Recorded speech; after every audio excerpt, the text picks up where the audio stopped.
Hello and welcome to the first episode of Understanding Items. In this series, I'll focus on an item or two to help you know why to build an item, when it's good, and when you need to consider a different pickup.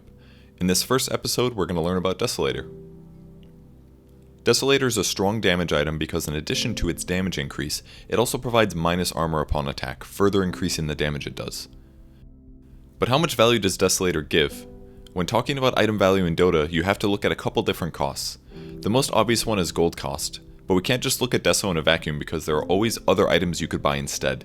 So for any item discussion, it's always important to compare one item's value to another's.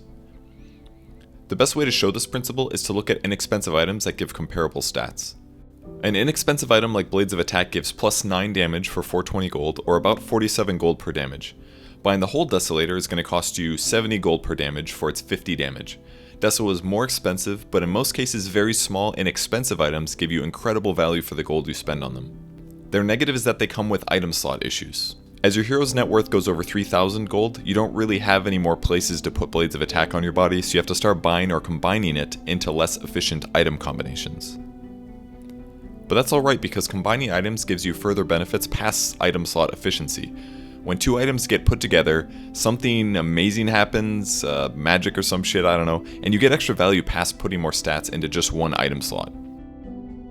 So yeah, declaring that Desolator gives you 1 damage for every 70 gold you spend isn't really fair because the Blightstone that also goes into the Desolator reduces enemy armor from -2 armor normally, but now it does -7 armor because the item's combined.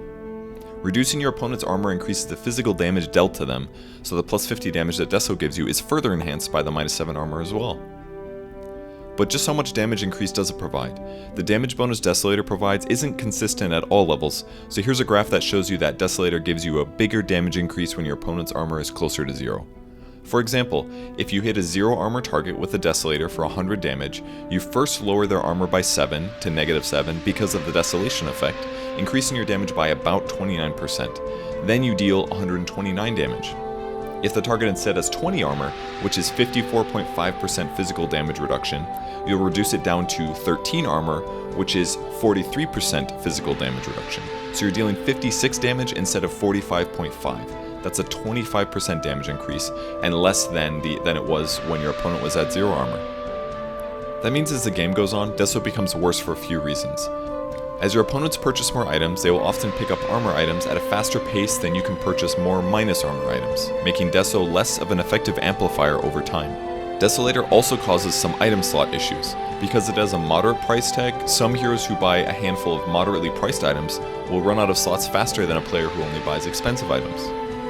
This is sort of like our Blades of Attack example earlier, just for super late game expensive items. Once you're out of slots, you have to start selling small or medium items to stay relevant against equally farmed heroes, losing some efficiency along the way. However, there are some other advantages with Desolator that more than make up for the negatives in the right situation. Like, if you attack the same target as your allies, then everyone gets bonus damage. A great example of this is Roshan, where all of your heroes will be hitting on the beefy, high HP guy.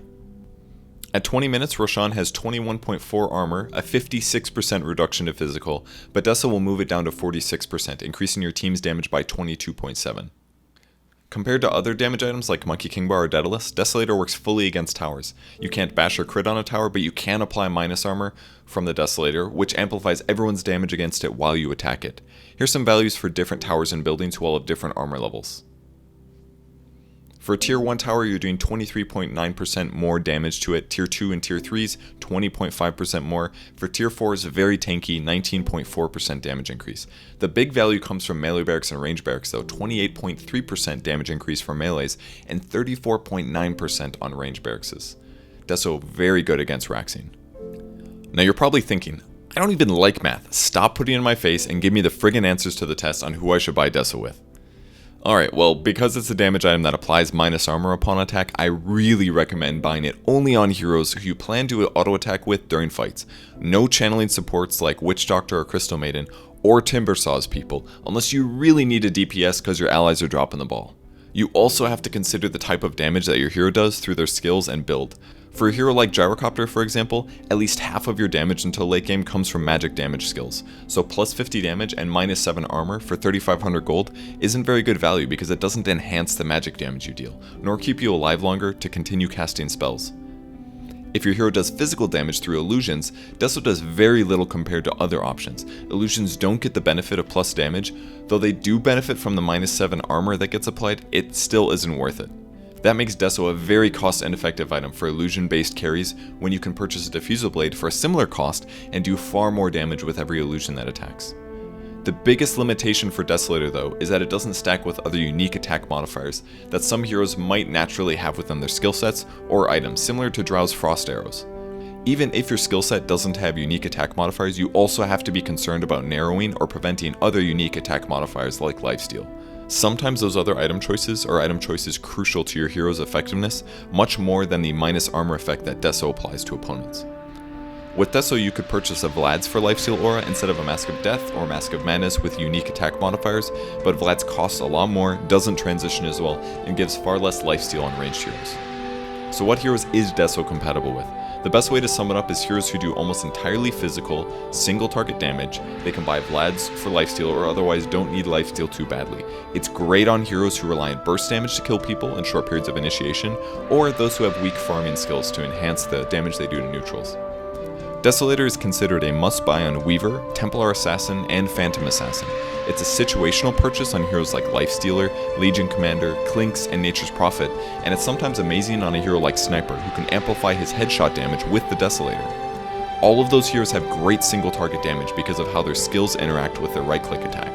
Deso helps makes that synergy even stronger. Because Desolator becomes more effective when enemy armor is around 0, picking up a Desolator while on the team with a Slaughter, Elder Titan, Dazzle, or Shadow Fiend could award you fast kills, and a better solution against armor stacking or tanky opponents. That's it for the video on Desolator. Hopefully you guys better understand when and why to buy Desolator.